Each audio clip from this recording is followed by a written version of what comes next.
Bras de fer militaire et drame humain, on va retrouver un personnage qu'on a souvent eu en direct dans cette émission, c'est Roman Skliarov. Vous êtes originaire de Mariupol. Merci beaucoup d'être avec nous en direct une fois de plus. Vos images de Mariupol étaient très touchantes parce que vous avez photographié. Спасибо. Bonsoir. Votre maison qui a été entièrement détruite. Voilà, vous disiez même exactement dans quel appartement vous étiez. Vous pouvez la rappeler. Où était votre appartement là dans ce bloc? Да, это третий этаж, C'est le deuxième étage, справа в углу. à droite, donc un appartement qui fait l'angle. Depuis plusieurs jours, plusieurs semaines maintenant, vous dites ce qu'il est advenu de votre grand-père, de votre grand-mère. Vous portez témoignage de ce que vivent tant d'autres habitants. Il faut rappeler, il y avait 450 000 environ habitants avant la guerre à Mariupol. Да, долгое время не En было effet, связи pendant с longtemps, моей бабушкой, je n'avais единственная, pas которая de там connexion осталась. avec ma grand-mère, la seule à être И restée только là-bas. вчера Et ce удалось n'est que hier que nous avons связаться, réussi слава богу, она à avoir un жива, contact avec elle. но в Dieu городе merci, elle est ситуация en очень vie, mais la тяжелая. situation dans la ville est extrêmement И difficile. также несколько дней назад Il y a quelques jours également, двое близких людей deux выехало. de mes proches ont pu Это quitter la две ville, девушки, близкие подруги. de jeunes femmes, des amis И proches. они рассказывали очень Et ils страшные ont вещи, raconté которые des с ними choses absolument случились. Они не terrifiantes смогли qui leur выехать sont arrivées. Elles n'ont pas из pu города в сторону quitter la Украины. ville vers l'Ukraine, vers Они Kiev. были, а, их, так сказать, Elles ont été насильно отправили в сторону России. envoyées de manière Единственный forcée vers la доступный Russie. выход для них был открыт Et только la seule коридор в сторону possibilité, donc le seul couloir qui leur России, était offert, allait фильтрационный vers la лагерь, Russie где par un сейчас camp de filtration одна из них où находится, ее l'une d'elles ждет, se как trouve спастись дальше. actuellement et se demande comment elle pourrait être sauvée. Ouais, c'est vrai que l'accès pour les organisations humanitaires ne se fait plus actuellement. Votre grand-mère, Romane, est-ce qu'elle a envie de partir? Parce que je vous pose cette question parce que Lise Ramboudou, elle a rencontré aussi plein d'habitants qui n'ont plus rien et qui n'ont pas forcément envie de partir. Est-ce qu'elle a envie de partir et qu'elle ne peut pas, ou est-ce qu'elle veut rester à tout prix? Да, в данный момент она уже, конечно, старенькая. Elle Ей est très 77 âgée, лет, elle a и ей 77 ans. очень трудно Il самостоятельно lui est сейчас très выехать. difficile de partir И мы par ses тоже не propres можем ее moyens как-то et nous non сейчас plus ne pouvons забрать pas оттуда, la потому что récupérer все дороги car заминированы, toutes les routes sont minées. и по гражданским стреляют. On tire sur les civils, Просто нет такой возможности сейчас donc il n'y a ее vraiment pas la спасти. possibilité de А la sauver самостоятельно présentement. она, даже если захочет, она Et не même сможет si elle le уехать. voulait, elle ne pourrait pas partir par elle-même. Roman Skliarov, restez avec nous si vous permettez, mais vos réactions également en plateau. Le témoignage est très important, notamment sur le fait de ces Russes ou de ces Ukrainiens qui sont amenés de force. Plusieurs témoignages vont dans ce sens-là en Russie. Qu'est-ce que ça dit de la stratégie générale sur cette ville de Mariupol? Samantha de Bendern. Écoutez, c'est pas que à Mariupol qu'on entend des témoignages d'Ukrainiens qui sont amenés de force en Russie. Ils sont amenés de force en Russie, ensuite envoyés dans des endroits vraiment à l'est, donc en Sibérie et plus à l'est.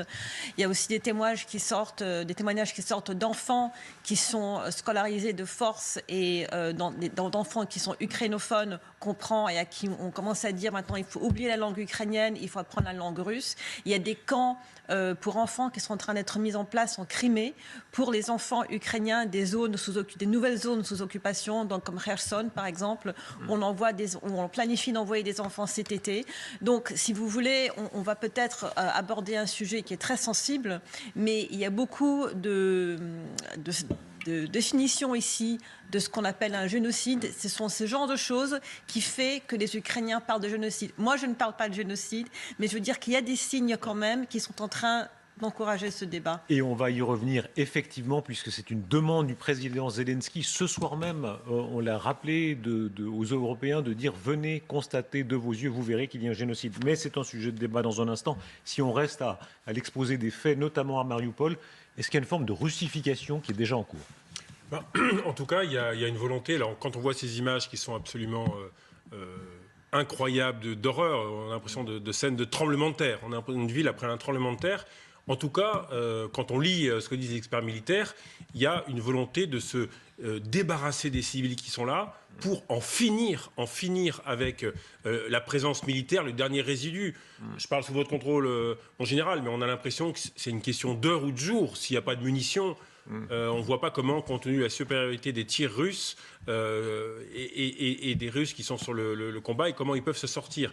Donc il faut en tout cas une première victoire pour Poutine, ça serait Mariupol. Roman Sklarov, pardon, vous êtes toujours avec nous en direct pour nous amener au sujet dont on va parler plus tard. Est-ce que vous comprenez le président Zelensky et les autorités ukrainiennes qui disent « on ne se livre pas ».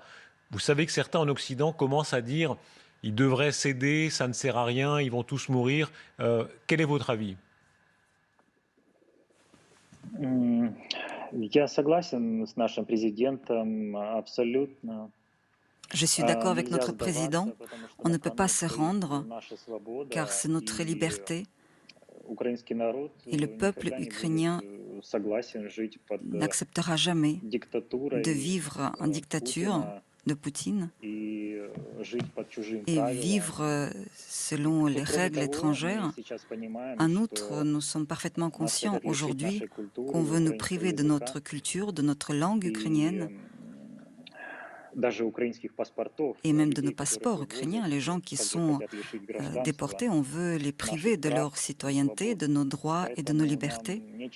Par conséquent, nous n'avons plus rien à perdre et nous ne devons jamais nous rendre sous aucune condition malgré tout. Roman Sklarov, un petit mot personnel pour conclure. Je recommande votre fil Twitter ou votre compte Instagram parce que c'est un exemple, une famille de ce que vivent des Ukrainiens jour après jour. Vous aviez une vie très tranquille, vous étiez croupier sur des bateaux de croisière, notamment en Italie, je crois. Alors, il y a plein de photos très paradisiaques de promenades sur mer. Et tout à coup, tout bascule. Vous dites, j'ai appris par exemple à dormir n'importe où. Je suis devenu un exilé. Oui. Malheureusement, les 53 derniers jours de ma vie, c'est une toute autre vie.